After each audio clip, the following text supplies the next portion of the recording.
স্বাগত খেলা ভিউজে। আপনাদের সঙ্গে আছি আমি আকাশ আহমেদ। আজ জানাবো দেশ বিদেশের আলোচিত খেলার আপডেট। সিরিজ জয়ে উচ্ছ্বসিত বাংলাদেশ, 27 রানে হারালো ওয়েস্ট ইন্ডিজ। ওয়েস্ট ইন্ডিজকে হারিয়ে বাংলাদেশের 3 রেকর্ড। সাকিব আল হাসান বিশ্বসেরা অলরাউন্ডার থেকে এখন শুধুই ব্যাটার। 16 বছরের টেস্ট ক্যারিয়ারের ইতি টানলেন সাউদি। টি-20তে 11 বছর পর এনামুলের সেঞ্চুরি। আর্জেন্টিনার কাছে হেরে পয়েন্ট টেবিলের তলানিতে ব্রাজিল। এবং প্রেসিডেন্ট হয়ে ব্রাজিল ফুটবলের ঐতিহ্য ফিরিয়ে দিতে চান রোনালদো। এইসব আপডেটের বিস্তারিত জানতে খেলা ভিউজের সঙ্গেই থাকুন। বাংলাদেশ ক্রিকেট দলের দুর্দান্ত পারফরমেন্স। মাত্র 129 রান করে ওয়েস্ট ইন্ডিজকে 27 রানে হারিয়ে দ্বিতীয় টি-20 জিতে নিল বাংলাদেশ। এই জয়ের মাধ্যমে এক ম্যাচ হাতে রেখেই সিরিজে নিশ্চিত করেছে টাইগাররা।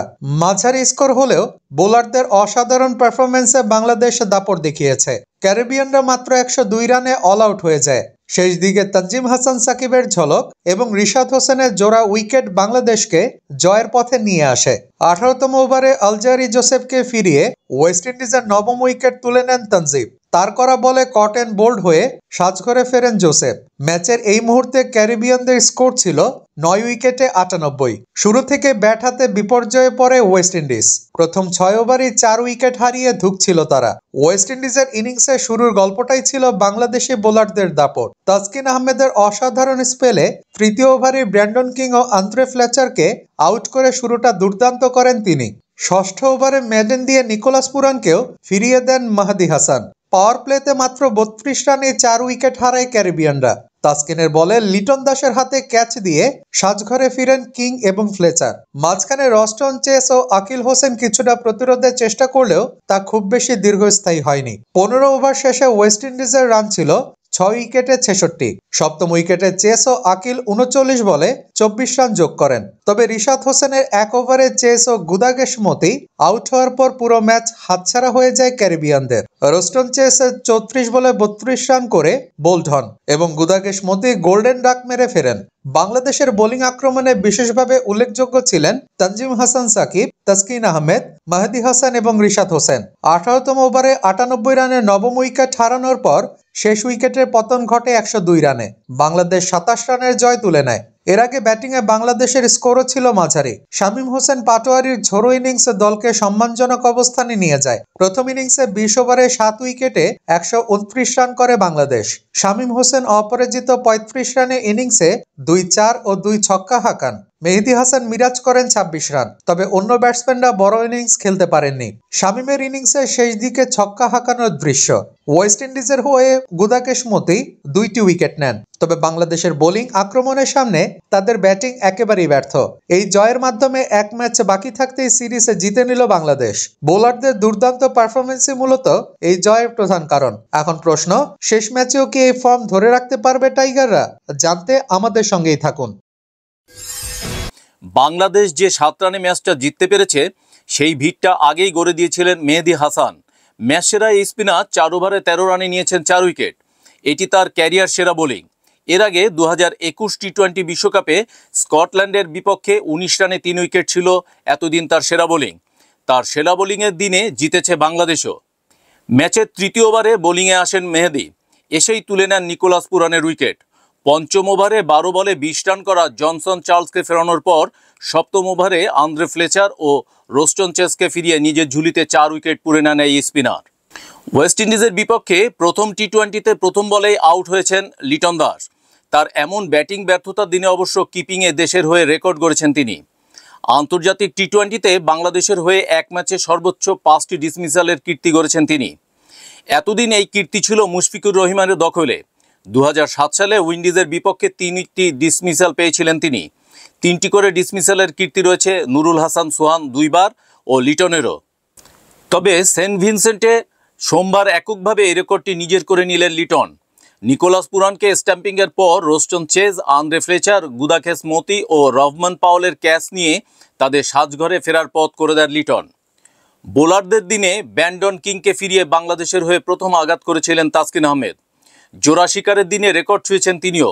বাংলাদেশের পেসারদের মধ্যে এক ক্যালেন্ডার বছরে সবচেয়ে বেশি উইকেট শিকারের নতুন কীর্তি এখন তার। 2024 সালে তাসকিন পেয়েছেন 58 উইকেট, 2018 সালে মুস্তাফিজের ছিল 57 উইকেট, 2006 সালে মাশরাফি বিন মুর্তজা ছিল 53 উইকেট।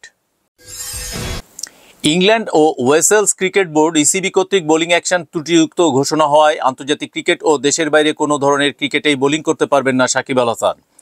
রবিবার আইসিসির নির্দেশনা পেয়ে এক বিবৃতিতে এমনটিই জানিয়েছেন ক্রিকেট বোর্ড বিসিবি এক সংবাদ বিজ্ঞপ্তিতে জানিয়েছে, সাকিব আপাতত বোলিং করতে না পারলেও তিনি সব ধরনের ঘরোয়া ও আন্তর্জাতিক ক্রিকেটে ব্যাটসম্যান হিসেবে খেলা চালিয়ে যেতে পারবেন। বিসিবি জানে যে সাকিব শীঘ্রই তার বোলিং অ্যাকশন বৈধ করার চেষ্টায় একটি আইসিসি স্বীকৃত পরীক্ষা কেন্দ্রে পুনর্মূল্যায়নের জন্য যাবেন। আইসিসির 11.3 ধারা অনুযায়ী কোনো একটি ক্রিকেট বোর্ড কোনো বোলারকে বোলিং অ্যাকশন সমস্যার কারণে তাদের ঘরোয়া ক্রিকেটে বোলিং নিষিদ্ধ করে এবং সেই নিষেধাজ্ঞা যদি স্বীকৃত পরীক্ষাগারে হয়, তাহলে অতিরিক্ত কোনো আনুষ্ঠানিকতা ছাড়াই আন্তর্জাতিক ক্রিকেট, সব জাতীয় ক্রিকেট ফেডারেশন এবং তাদের অধীনস্থ ঘরোয়া ক্রিকেটেও একই নোটিশ স্বয়ংক্রিয়ভাবে কার্যকর হবে। 2006 সালে আন্তর্জাতিক ক্রিকেটে অভিষেক হওয়ার পর থেকে সাকিব এই প্রথম বোলিং অ্যাকশন নিয়ে প্রশ্নের মুখে পড়েন।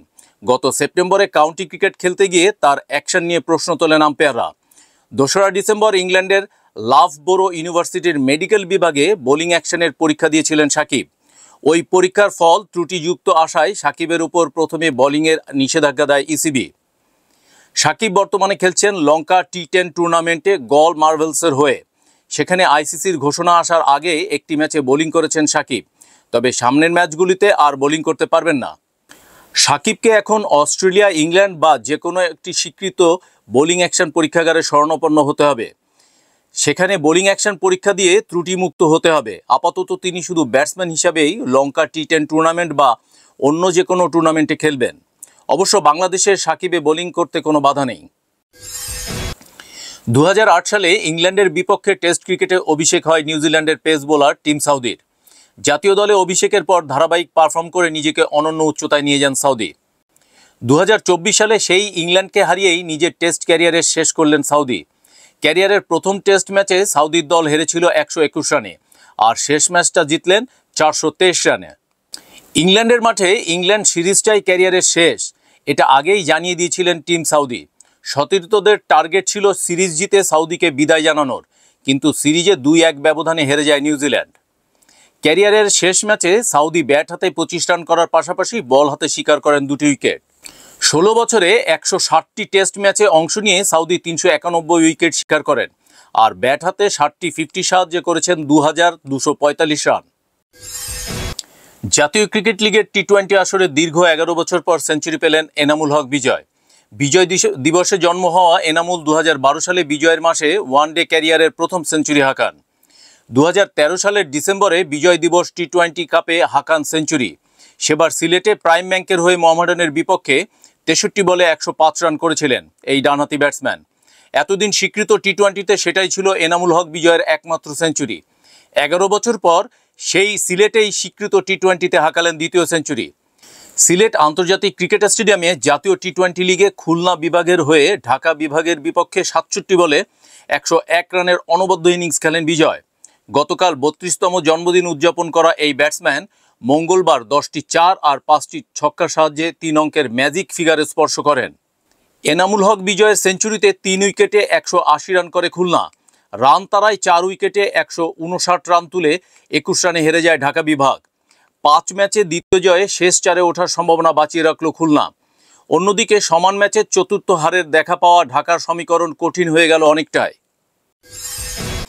আর্জেন্টিনার রাজধানী বুয়েন্স আয়ার্সে চলছে 2026 সালের টি20 বিশ্বকাপের আমেরিকার সাব রিজিওনাল অঞ্চলের বাছাই পর্বের ম্যাচ।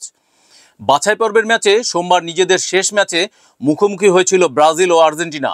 ওই ম্যাচে আর্জেন্টিনা 11 রানে হারিয়েছে ব্রাজিলকে। আর্জেন্টিনা টস হেরে শুরুতে ব্যাট করে 20 ওভারে 7 উইকেট হারিয়ে 107 রান তোলে। জবাবে ব্রাজিল 19.1 ওভারে 96 রানে গুটিয়ে গেলে 11 রানে জয় পায় আর্জেন্টিনা। আর্জেন্টিনার হয়ে আগুস্তিন রিভেরো সর্বোচ্চ 31 বলে 42 রান করেন। দ্বিতীয় সর্বোচ্চ 20 রান করেন লুকা রোসি। দুইজনের ব্যাটে লড়াইয়ের পুঁজি পেয়ে যায় আর্জেন্টিনা। ব্রাজিলের হয়ে 2 উইকেট করে নেন রিচার্ড এভারি এবং রদ্রিগেজ। লক্ষ্য তারায় অসহায় ছিলেন ব্রাজিলের ব্যাটাররা। আর্জেন্টিনার বোলারদের সামনে অসহায় ছিলেন। মিশেল আসুনসাও ২৬ বলে ২৯ রান করে প্রতিরোধ করার চেষ্টা করলেও তা যথেষ্ট হয়নি। আর্জেন্টিনার হয়ে আগের ম্যাচে ডাবল হ্যাট্রিক করা এরনান ফেনেল ৩ উইকেট নেন। ব্যাট হাতে সর্বোচ্চ রান করা আগুস্তিন রিভেরো বল হাতেও ২ উইকেট নিয়ে নেন। ফুটবল থেকে অবসরের পর অনেকবার ব্রাজিলিয়ান ফুটবল কনফেডারেশন সিবিএফ এর নেতৃত্বে আসার ইচ্ছা প্রকাশ করলেও কখনো নির্বাচনে প্রতিদ্বন্দ্বিতা করেননি রোনালদো নাজারিও। কিছুদিন আগেও ইচ্ছা প্রকাশ করেছিলেন সভাপতি হতে চান তিনি, তবে এবার আনুষ্ঠানিকভাবে দিলেন নির্বাচনে প্রতিদ্বন্দ্বিতা করার ঘোষণা। সম্প্রতি জিই নিউজকে দেওয়া এক সাক্ষাৎকারে রোনালদো নির্বাচনে আনুষ্ঠানিকভাবে প্রচার শুরু করবেন বলে জানিয়েছেন। সেই লক্ষ্য বাস্তবায়নে তিনি কাজ করে যাচ্ছেন বলেও জানান তিনি।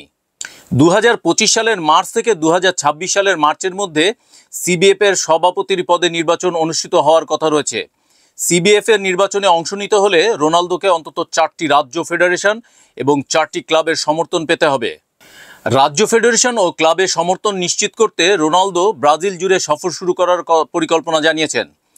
জিই নিউজকে দেওয়া সাক্ষাৎকারে তিনি জানিয়েছেন, এই ঘোষণা দেওয়ার উদ্দেশ্যই হলো ফেডারেশন ও ক্লাবের প্রেসিডেন্টদের কাছে একটি বার্তা পাঠানো যে আমি সিবিএফ প্রেসিডেন্ট প্রার্থী হতে যাচ্ছি।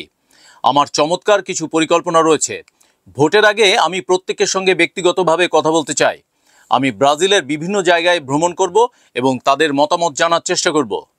সফল ফুটবল ক্যারিয়ার শেষে অবসর নেওয়ার পর ব্যবসায়িক ভূমিকায় সফল হওয়া রোনালদো ব্রাজিল ফুটবল নিয়ে তার ইচ্ছার কথা প্রকাশ করেছেন। তিনি চান ব্রাজিলিয়ান ফুটবলকে তার অতীতের হারানো গৌরবে ফিরিয়ে দিতে। তিনি বলেন, আমার শত শত তাড়না রয়েছে, তবে সবচেয়ে বড় তাড়না হলো বিশ্বব্যাপী ব্রাজিলিয়ান ফুটবলের প্রতি অতীতের সম্মান ফিরিয়ে আনা।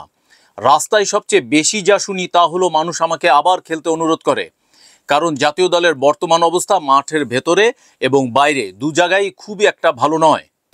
এছাড়া রোনালদো জানিয়েছেন তিনি তার মালিকানাধীন স্পেনের রিয়াল ভায়াদোলিদ ক্লাব বিক্রির জন্য চেষ্টা করে যাচ্ছেন, যাতে তিনি পুরোপুরি তার প্রচার অভিযানে মনোনিবেশ করতে পারেন। তিনি বলেন, আমি শতভাগ প্রস্তুত এবং অনুপ্রাণিত। আমি সাবেক খেলোয়াড়দের এবং ফুটবল কিংবদন্তিদের সঙ্গে কাজ করতে চাই, যাতে সিবিএফ ব্রাজিলের সবচেয়ে প্রিয় প্রতিষ্ঠান হয়ে ওঠে। রোনালদো সিবিএফ প্রেসিডেন্ট হওয়ার আকাঙ্ক্ষা নতুন কিছু নয় এবং ফুটবল মহলে এরই মধ্যে আলোচনা শুরু হয়েছে। ব্রাজিল জাতীয় দলের সাবেক কোচ দুঙ্গা মনে করেন, রোনালদোর নামের কারণে তাকে নির্বাচিত করার আগে তার ক্রুইজেরো এবং ভায়াদোলিদে করা কাজের মূল্যায়ন করা উচিত। সাবেক ফুটবলার কাকাও রোনালদোর পরিকল্পনা দেখার আগে মন্তব্য করতে চান না। তিনি বলেন, আমি এ বিষয়ে মন্তব্য করতে চাই না। আমি জানি না কি ঘটছে। যদি তিনি আগ্রহী হন তাহলে আমি তার পরিকল্পনা এবং প্রস্তাবগুলো দেখার পর মন্তব্য করব। অন্যদিকে করিন্থিয়ান্সের সাবেক প্রেসিডেন্ট আন্দ্রেস সানচেজ সরাসরি সমর্থন জানিয়েছে রোনালদোকে। তিনি বলেন যে তিনি নিজেও সিবিএফ নেতৃত্বে আসার ইচ্ছা পোষণ করেছিলেন, তবে রোনালদোর সঙ্গে প্রতিদ্বন্দ্বিতা করবেন না এবং তাকে সমর্থন করবেন। বর্তমান সিবিএফ প্রেসিডেন্ট এনদালদো রদ্রিগেজ তার মেয়াদ শেষ হওয়ার আগেই নির্বাচন দেবেন, যা ২০২৫ সালের মার্চ থেকে ২০২৬ সালের মার্চের মধ্যে অনুষ্ঠিত হবে। ভোটের গঠন অনুসারে ব্রাজিলের ২৬টি রাজ্য এবং ফেডারেল ডিস্ট্রিক্টের ফেডারেশনগুলোর ভোটের মূল্যমান ৩, সিরি এ এর ২০টি ক্লাবের ভোটের মূল্যমান ২ এবং সিরি বি এর ২০টি ক্লাবের ভোটের মূল্যমান ১। এই ছিল এখনকার মতো। খেলার আরও আপডেট জানতে চোখ রাখুন অফ স্পোর্টসের ফেসবুক পেজে এবং সাবস্ক্রাইব করুন অফ স্পোর্টসের ইউটিউব চ্যানেলে। অফ স্পোর্টসের সাথেই থাকুন।